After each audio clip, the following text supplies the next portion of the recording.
ဒီနေ့ပြရမှာဇက်ကကြည့်ရင်လည်းလက်ဖက်တုပ်လေးတွေအရင်ကိုစားကျင်လာမှုလို့လွယ်ကူကူနဲ့တုပ်စားလို့ရမယ်လက်ဖက်တုပ်လေးတုပ်ပါမယ်ဒါတော့စိတ်လက်ဖက်ထောင်းလေးက800ပေးရတယ်ဗျ10ပေးကျော်လေးကတော့900ပေးရတယ်ကဲအခုဆိုစားတော့ပါပြီခင်ဗျာဒီကောင်လေး800ပေးရတယ်ဗောနော်စိတ်သားလေးလည်းပါတယ်ဆိုတော့မစိုးကျွန်တော်ချင်းလေးစားကျင်လို့တံမြသီးလေးညှစ်ပါမယ်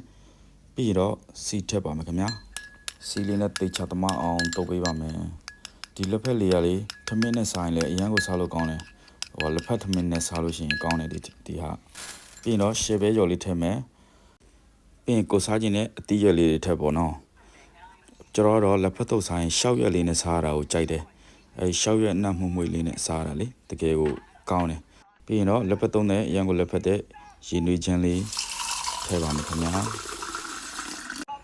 ကဲလက်ဖက်တုပ်လေးကိုရှောက်ရွက်လေးနဲ့ထုတ်ပြီးစားပါမယ်ရှောက်ရနေမှာလေတင်းမောရဲတို့ဘာလို့နဲ့ထုတ်ပြီးတော့စားရင်လည်းအရန်ကိုစားလို့ကောင်းပါတယ်ခင်ဗျ